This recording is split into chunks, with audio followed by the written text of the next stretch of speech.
Hey guys, and welcome back. So in today's video, what I'm going to be discussing is stuff that's pretty deep. It's stuff that is very hard to discuss. It's stuff that has really affected my whole life and who I am and how I am. So bear with me. This is probably going to be one of maybe the longest videos that I make. And the reason why is because I want to be able to fully talk about what I went through. Hey Google, turn off the music. So what I went through when I was younger, I moved here from Massachusetts. I was 4 years old. Everything that happened in Massachusetts, I honestly cannot tell you because I really don't remember that time of my life. It might have been the best time of my life. It might not have been. Regardless, I don't remember it because a lot of those memories have been recently replaced with obviously a lot of trauma and a lot of things that I would not choose to have experienced in my life. So we moved here when I was 4 years old. We moved to Bethlehem. And from that point on, it's pretty much every bad thing that I can remember stems from that point on. Like I said, I was 4 years old. So after that point, my parents started using drugs very heavily. They didn't really pay attention to us anymore. I don't know if they ever did, but I know from that point on, it wasn't happy memories that I have. It wasn't a lot of, let's go to the park, let's play together, let's watch movies together, let's bake together, let's do something. I don't remember any of that. What I do remember is a lot of beatings. I remember standing against the wall a whole lot. I remember not just myself, but my siblings and my cousins who came over because we were all part of this. I don't want to call it a circus, but it is in a sense. It was a circus. It was a point in our life. Everybody has their differing opinions and everybody experienced it differently, and that's okay. But this is my point of view. This is what I experienced from my vision. So for me, it was a lot of humiliation.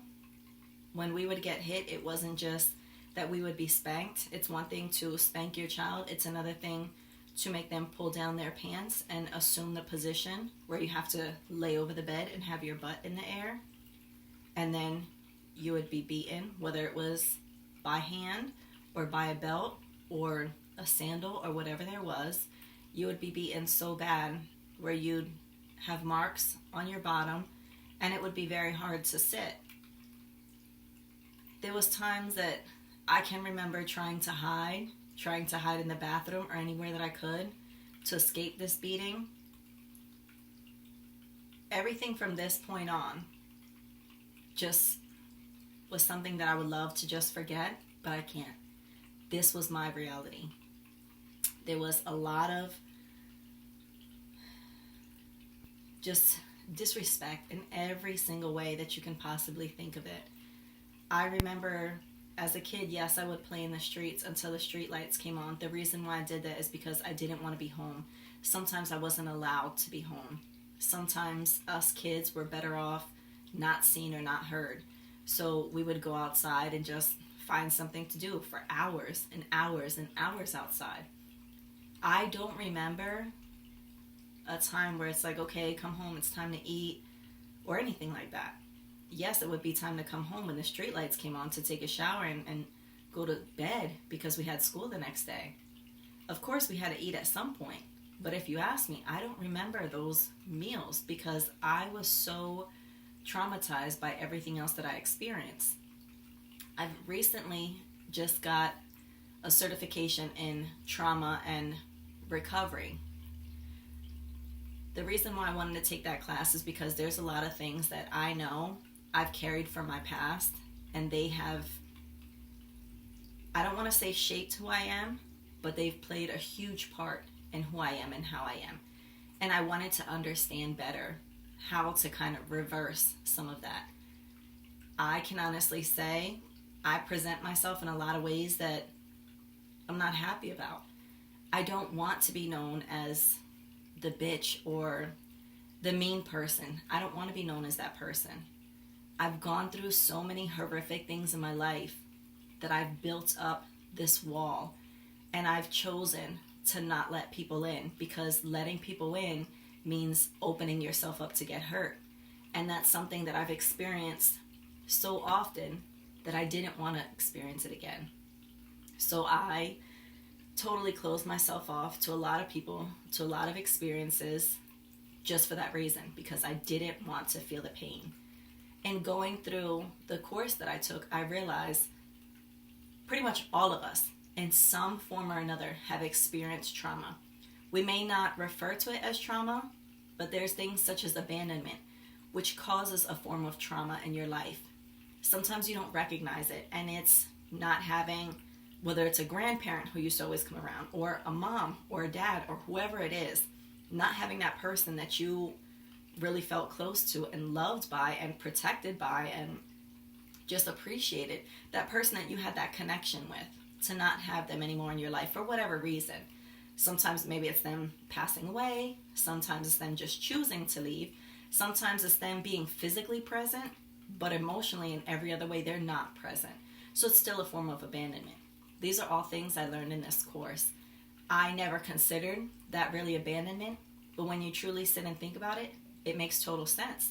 It's no wonder why some people feel so alone. You can be around someone, but you don't feel that connection. You don't feel safe. You don't feel that love. You feel lonelier having that person next to you for whatever reason, whether it's because emotional abuse, physical abuse, sexual abuse, any other kind of lack that you have according to your relationship with that person, whether it's not there for you, whether they're not there for you in a form, like let's say in a sense where they're really pouring their heart to you and they're trying to connect to you, that's a form of abandonment. And a lot of times in relationships, people have that. You can be married to someone and that's nothing but a certificate. That doesn't mean that you're happy. It doesn't mean that you're whole. It doesn't mean that everything is perfect between you guys, because that's not true. That's not real. You also can have abandonment issues, as I said, if you had a parent or guardian, someone that left, and you feel like, why did they leave? Why did they go on with their life and leave me behind? What did I do wrong? Why was I not good enough? Why was I not enough for them to stay and fight for me, for them to protect me? What was wrong with me? And a lot of times we'll carry that through our lives, and we don't realize how that affects our future, how that affects us as adults. We think, oh, that's old. I've healed from that. That no longer bothers me. In fact, a lot of times it does. A lot of trauma stems from when a person is 3 to 10 years old. That's proven. And there's different things that happen to people. As I was saying, as far as for me, so I not only experienced that physical abuse when I was younger, there was also then that emotional abuse, that not having that connection. My mother and I never really spoke. I don't remember a time where she actually sat down and wanted to know how I was doing, how school was going, what are my goals, what am I happy about? Do I have anything to share? Anything that I just want to talk about? Let's sit down and watch a movie. Let's cook together. Anything. I don't remember a single moment like that in my entire life, and I'm almost 40. I don't remember a time when I could say, oh my God, I remember we went to the park. We had so much fun. I can't honestly say I can remember a time like that. Whether or not it happened, maybe there's a possibility. As far as me remembering it, I don't. And it's not because of my health issues. It's because there's so many other things that have just clouded up that relationship that I can't see past all the darkness to see anything that's good, anything that can be considered a light situation. Another thing that I also experienced, I was probably about, I want to say 7 years old, when there would be some things that I didn't understand what was going on at that moment.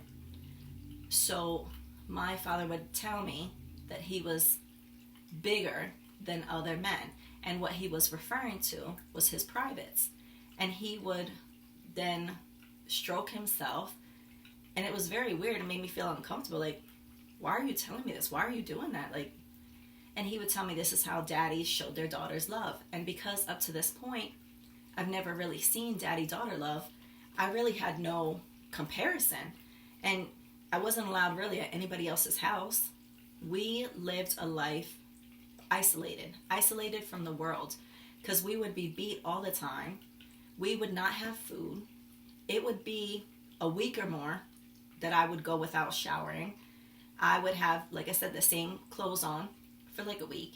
I was the queen of lice, because if you're not cleanly and your stuff is not getting clean, then how else are you not going to have lice?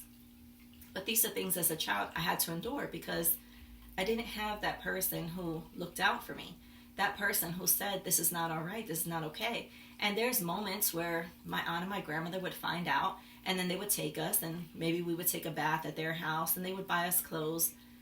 But that was for a period of time, maybe a couple hours, and then we get sent back home. They might have done a lice treatment at their house, and then I get sent back home to the same thing, where nothing at my house was clean, nothing was done.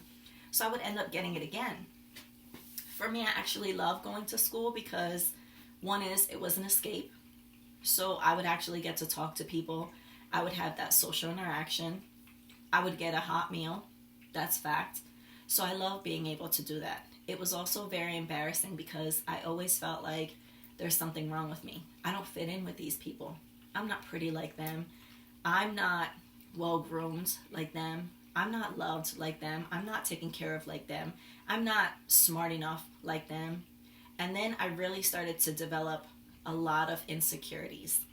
These insecurities stemmed long into my adult life. And it wasn't until recently that I was able to recognize them, heal from them, and then move past that.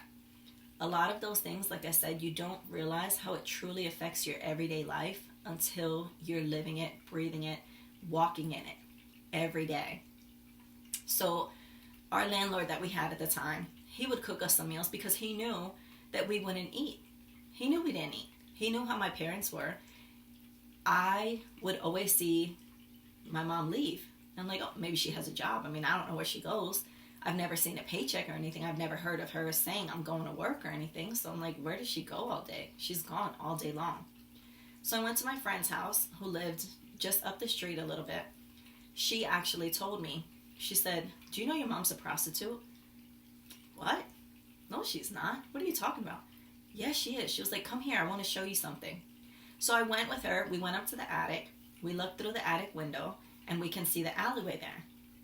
That's where she was like, look, we're just going to stay here, and I want you to see. So then we saw a car pull up. My mom got out, waited there at her corner, and then that car drove off. Another car, after like 5 or 10 minutes, came by. She hopped in that car. And I was like, what the heck? Is my mom really a prostitute this whole time and I had no idea? And then my dad would always have people come to our house, people that I didn't know. And then it turns out these were people, he was doing a lot of illegal stuff. So we had to deal with that. I had a phone in my house, not a cell phone, a house phone, but I didn't know the number to.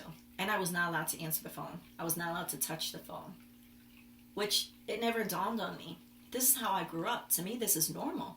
It's not something that's weird. Now as an adult, then I start to realize that's not okay. That's not okay that there's a phone there, but I'm not allowed to touch it. If there's an emergency or something, why can't I use that phone to call my friends or to have my friends, call my house or something so that I can talk to them, so that I have someone other than my brothers and sisters? We weren't allowed to make any noise when my parents were sleeping, because heaven forbid, if we made any noise and woke my father up, he'd come storming downstairs. He'd be pissed off, and then we knew we were going to get beat. So we would try our hardest. Now imagine being a child and you can't even so much as make noise. You're hungry, but there's nothing to eat. So you're just like, what am I going to do? I'm sitting here. I can't watch TV. We didn't have cable. I can't use the phone. We didn't really have all these toys or stuff to do, so we really had to rely on our imagination. And as siblings, we had to rely on each other. Our connection was with each other. What we did and everything that we experienced was together, because that's all we had. My brother eventually started always hanging out with his friends, because that was his form of escape. When he would go there, he would actually be fed and he would be taken care of. Me and my sister didn't have that. We didn't really have a place to go, because I couldn't take her to my friend's house, because that was like a no-no. You can't do that anymore. So we would just do whatever. Go to anybody's house. We would go to other neighbors' house and just spend the day there, just hang out there. A lot of them would feed us. Even though it was a little thing, they would feed us. For holidays and birthdays and stuff, the neighbors knew how bad our situation was, and they would always make sure they got us clothes and stuff. We even had a neighbor who worked at Pizza Hut, and at the end of the night, when they would go to throw all the food away, he would purposely save some food and then bring it home so that we can eat it. Now, mind you, it's already like 10:30, 11 o'clock at night. It's late. But that was our first meal. If it was a weekend and we didn't have school, that was our first meal of the day. So we could not wait till he came and brought food. And to me, that is such a blessing to know that I've had people in my life who always came through and looked out for us. I know it sounds like it's a woe is me, like a sad thing, but I don't look at it like that anymore. I look at it like in the darkest times, I had like my landlord cook us food. We didn't like it, but we had a meal. He would wash our clothes. We had the neighbor cook us food. We had other people buy us clothes. Teachers would look out for me and they would buy me clothes, or they would give me lunch money, or whatever it was. I was very fortunate throughout my whole life. Somebody always appeared. So even though it was dark times and I had to endure a whole lot, I'm so grateful for the people that did come through. We actually had, my sister and I used to go to this woman's house, Anne, who lived in the alleyway next to our house on Franklin. And she would feed me. We'd watch TV. She'd actually listen to me. We'd talk. She'd give me like shoes and different stuff. I would play outside and she would watch us play. Just knowing that I had someone there was the best feeling ever. It was like, to know what it is to be loved and to be cared for. That's something I didn't know unless we went to my grandmother's house, which was she lived far, so it wasn't often. So for me, growing up was very, very, very difficult. And I didn't realize how bad it truly affected me.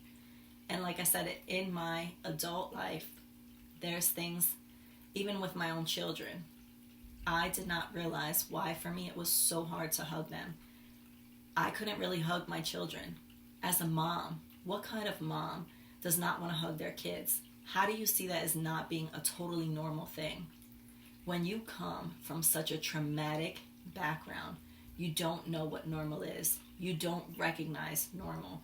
You don't realize all the scars and the trauma that you're carrying with you into your future. Later on, I realized that by hugging my children, it made me feel as though I was violating them. And knowing what I felt like being violated, I never wanted to do that to them. But I didn't know this until years later, until I had to get help and go through therapy. And I've spent my whole life going through different types of therapy, whether it would be a teacher recommending me to talk to a counselor, but I couldn't really tell them anything, because if I'm talking to the counselor and I said too much, then of course they're going to call children and youth, and then we're going to be in bigger trouble. So a lot of times I had to watch what I say, or I have to spin it in a different light, right? Like, no, it's fine. It's just my parents are having a hard time. Were they though? Were they really? There's just so much that I've had to endure as a child that I didn't realize, like I said, that has affected me as an adult. But now that I'm learning what it is and recognizing what I don't want to be, I'm choosing differently. I have 2 different life coaches that I work with now who help me and they guide me. And this is something in the future, I want to become a life coach myself. That is my goal.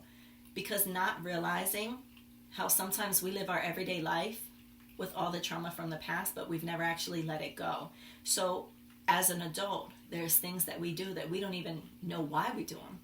We don't recognize it as trauma that's not healed. So I want to use my experience and everything that I've been through, everything that I've learned, to help someone else out, to help them be the best them that they can possibly be. Sometimes we think we're doing just that, but we're not. There's people who, they're very angry, and we say, oh, that's just them. They've always been like that. I'm sure you weren't always like that. There's a reason why. Something has triggered you to be so angry. Some kind of trauma from your past has caused you to be so angry, or you've experienced violence from whether it be a parent, or you saw your parents fighting, or you grew up in the streets. Something happened that now that person always results to violence, or is angry all the time and is quick to flip their switch. Something happened. So it's super important as adults that we recognize, what is it? What happened? How can I recognize it and heal it and move on from there and choose to be better? You don't have to be that angry person that people label you as. You don't have to be that mean person that people label you as. You don't have to be anything but what you're choosing to be every day. You might have had a very shitty past, and I'm sorry for you that you had a shitty past. Some of us have had a shitty past too.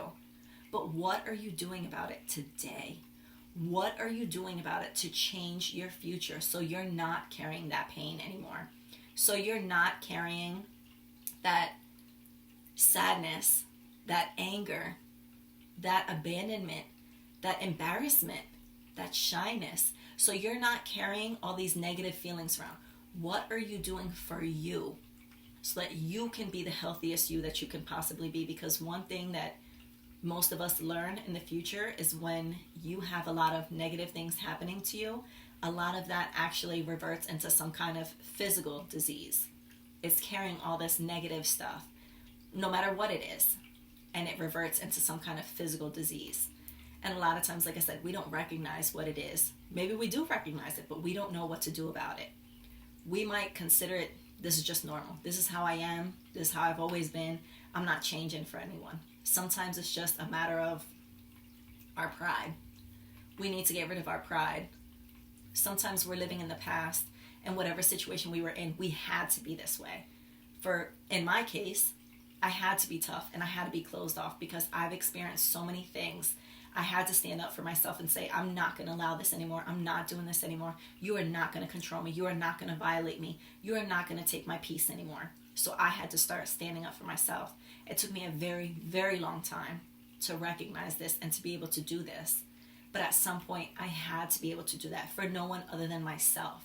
So a lot of people would look at me and say, well, you're so mean and you're so like closed off. And because that's the only way that I knew how to be, so that I didn't continue to get hurt. And it doesn't matter if this wasn't the person that hurt me.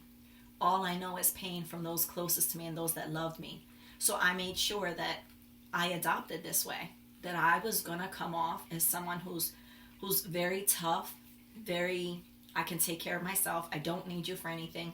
But in reality, no one wants to go through this life without love. No one wants to go through this life always having to be on guard. No one wants to go through this life waiting for the next shoe to drop. Especially for me, when I would look at other people's lives and I would talk to them, and their life seemed to be so perfect. They didn't experience the stuff that I experienced.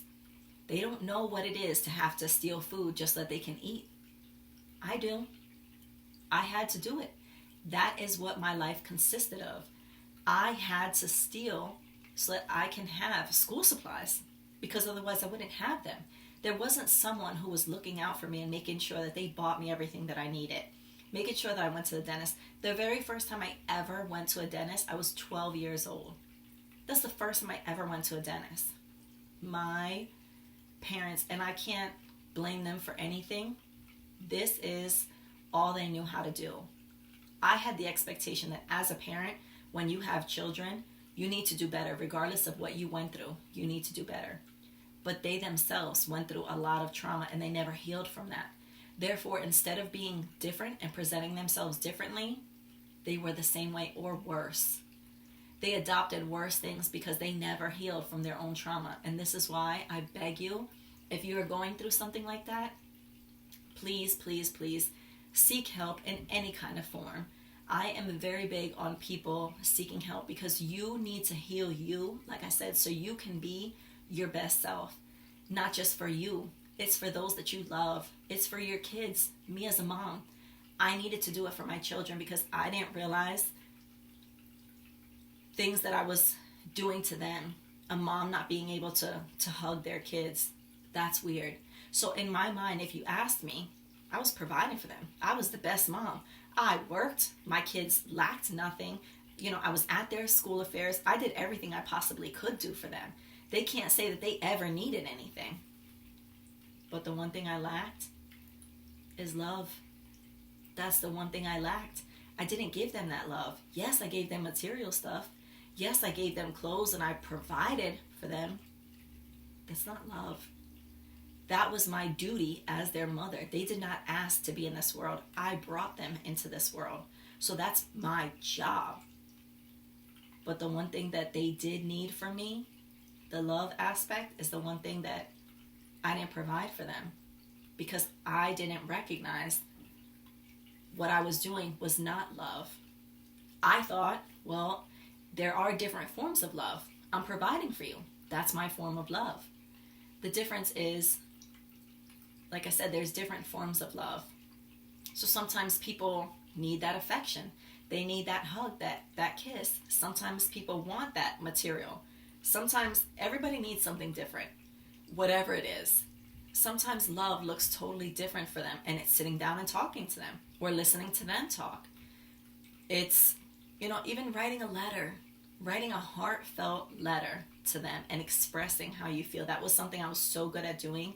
I learned in one of the therapies that I was going to about journaling. So I was very good at journaling. And then I came to realize I can express my feelings so much better when it's down on paper, because I feel like everything just comes out. Everything just flows then. I'm not worried about what people think or how people see it or how I come across. And this sounds mean, that sounds mean. No, I'm writing it. There's no context. I'm just writing it and I'm letting it totally flow. And so I used to do that forever, but never once did I think that maybe writing a letter to my kids and letting them know was a way that I can start. I can break the ice and connect with them. Like I said, these are things that I had to go through, and I had to learn a whole lot about me, a whole lot about my past, a lot of things that I was doing that I didn't even recognize. And like I said, just that me being so independent and always wanted to do things myself. Don't touch it, I got it. Don't go there, I'm going there next. Don't do this, don't do that. Not looking for help from anyone. The reason why is because I never had that person that I can truly rely on all the time growing up. So I didn't realize in my adult life, when other people are trying to help me and they're reaching out, even in my job, at my house, anywhere, like, no, I got it. No, I got it. No, I got it. But then there's parts of me that would say, man, how come nobody's coming to help me? Where is everybody when I need them? But I never took into account, I chased them away. My actions chased them away. Me never actually reaching out and asking for that help and swallowing my pride is what chased them away. These are all things that I've come to realize in the recent months with me being sick, and I have nothing but time, obviously, to think. I meditate a whole lot, and I really want to put my life into perspective, and I want to understand, how can I be better? How can I show up in this world and be the best me that I can possibly be? It starts with putting my pride aside. It's the biggest thing. And it starts with actually reaching out to people and asking for help and being okay with them helping me. People, a lot of times, they want to be able to help you. So let them. Let them, because that is a release for them as well. It's not just a release for you. It is a release for them. I know for me, when I get to help someone, it just gives me something like, just this feeling, this pleasure feeling, like I'm so grateful that I got to do this. And a lot of times other people get that too. When they get to help someone else, they get that feeling too. So who am I to block them from having their own blessing and their own form of helping someone else? So as I was saying, this whole topic for me is something that has been very, very hard. It is something that many times I felt like, oh, I healed from that, it's fine. But I didn't. As much as I went to therapy, I did all kinds of stuff, and I really, really thought, it's fine, I'm over this. I come to realize I was not. Until I actually had my life coaches point stuff out to me and really help me to sit with some thoughts and things that I would say. They were quick to point it out and quick to catch me. And I was like, well, nobody ever said anything before. Nobody ever, You know, nobody ever said that that bothered them. Nobody ever told me that. I never thought of it like that. There's a lot of things. And that's why I think it's super important, whatever it is that you're going through, whatever it is that you've gone through, that you may have think you healed from, please reach out to someone and look at different aspects of your life, because chances are you probably didn't heal from it, not the way you can heal from it. There's ways where you can't erase what happened, right? None of us can. We can't go back to the past and change anything that happened. But what we can do is change how we show up right now in this present moment. I can't guarantee what the future is going to hold, but I can change right now, right this moment. I have total control over a lot of stuff that happens. A lot of the stuff we say, oh, well, you really don't. No, but you do. You do in many, many ways. And that is something that I am learning. Even with my health. Can I control my health? No. But I can control what I put in my body, what I don't put in my body. If I choose to meditate, if I don't choose to meditate. If I choose to do Reiki, if I don't choose to do Reiki. If I choose to see even a therapist. MS also comes along with a lot of depression and other things.